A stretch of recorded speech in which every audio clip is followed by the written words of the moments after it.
But things like that can help you kind of ingest the Bible. I think we have to all as Christians learn the Christian practice of ingesting the Bible. Man, you're just hating on the beautiful butterflies because you can't draw beautiful That butterflies. is true. I cannot draw beautiful butterflies. I can barely draw stick figures, my friend. Now, how uh, does studying the text prepare us to answer our kids' questions? well, I think it prepares us, like the kids may notice details as we're teaching about a passage of scripture or something that we may not have thought of if we just read off a script and didn't really engage with the passage of scripture ourselves. But if we've done our homework, we may have encountered the issue too, or it may just kind of help getting our wheels turning. And so as they bring something new, you go, well, okay, I've already thought about this passage and tried to understand it and wrestle with it, and so you're better able to engage with the question, um, because you've spent time digging into it. That's good. Now, that's a good answer. Do we need to teach children, though, how to study the Bible on their own?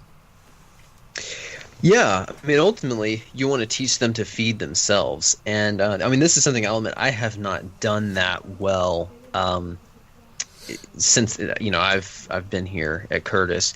I mean, it's something that we want to try to move towards, and I realized just even teaching the kids some basic Bible skills. So, a couple of months back, I got a deal on some paper Bibles and just get a box of these Bibles, and it was like, I don't know, we got them for 30 something bucks, and I forgot how many, maybe 40 Bibles or something like that. But we could use them in this certain setting, and all the kids would have the same Bible. We could tell them, okay, well, this is on this page, so they get used to seeing. Oh, okay, we're in John today. Oh, I see John's almost relatively here at the end. Oh, we're in First Samuel. Oh, that's kind of over here. Just get them used to looking at a Bible and that kind of thing. But we do need to teach them, and we can model it by giving them good teaching ourselves, but also teaching them study methods and just basic, teaching them, here, kids, as you're reading the Bible, think about it. Like, ask yourself questions, ask the passage questions.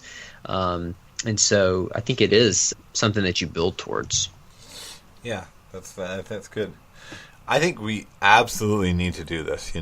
We don't regard it as that case sometimes because it's not as easy to focus on, but reading the Bible is a Christian discipline. I mean, it is. It's one of the clear focuses of Christian life and Christian depth. We're called to all be students of the Bible. Every single one of us, not just theologians in that kind of way. We're all called to value it, and children are no exception. I mean, just as Jesus welcomes children in, he certainly welcomes children in to read his Bible. And so we need to teach our kids to study the Bible.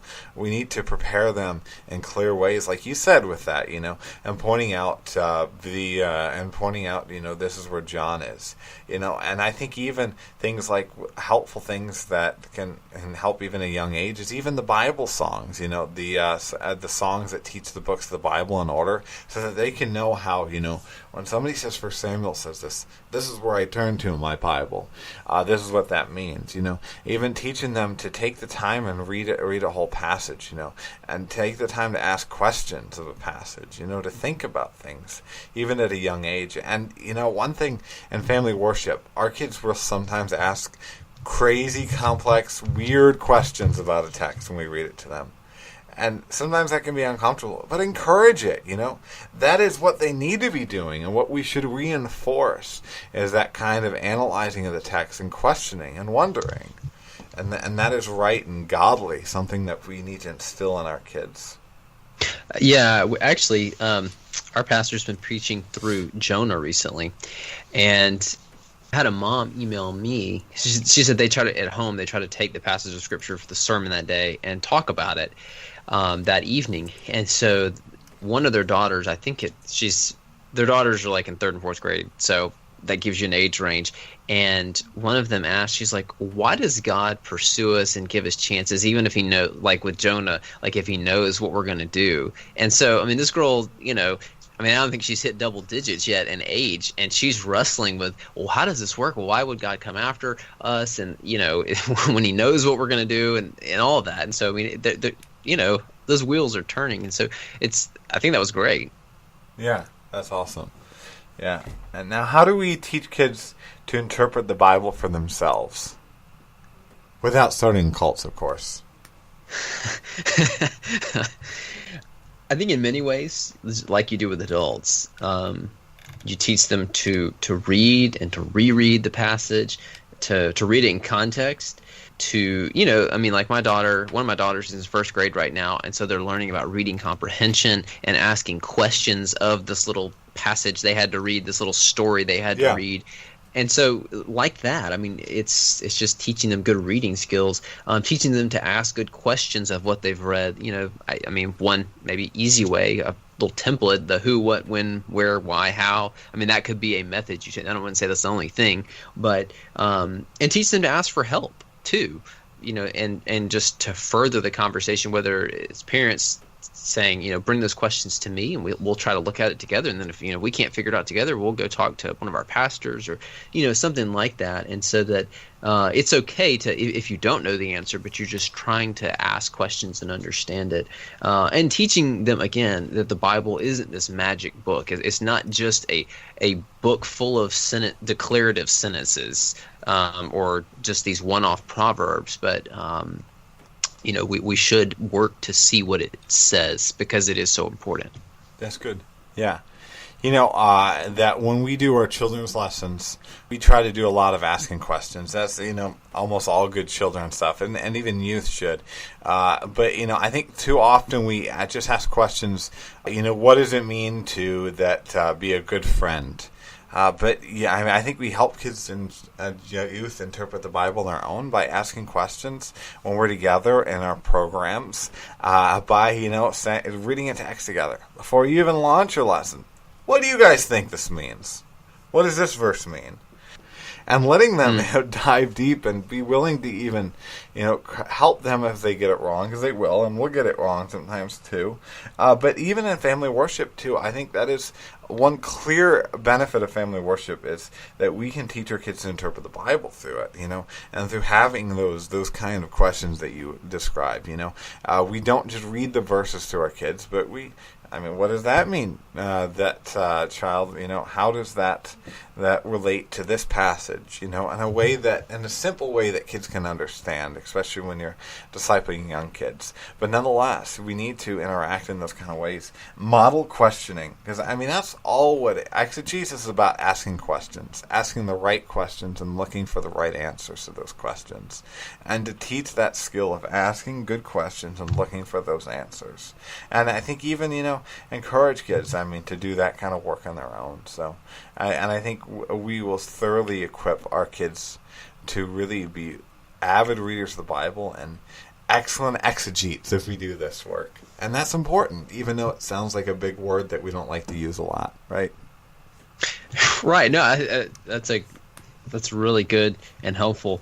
And I think even like with memory verses, not just the main lesson, but I know we do that with kids with different settings where we'll have like a memory verse for that unit or for several weeks they have the opportunity to learn that. And so just asking them, I know last night with our stuff, that we're recording this on a Thursday morning, so we had our Wednesday night stuff, and I was walking around helping kids do crafts, and the memory verse was from Daniel, and it talks about how the Lord, he gives wisdom to the wise, and he even knows what lies in darkness.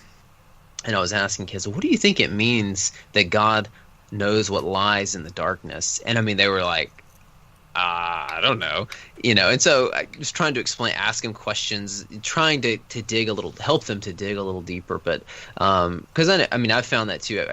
When we were in Kentucky, my wife and I helped out with a Awana program, and we were with the Spark, so some of the younger kids, and they were memorizing John 3:16. It's like the first verse, and they, you'd ask them, what is this talking about? And really all those kids could tell me it was perish. So what happens if we believe in Jesus? Perish.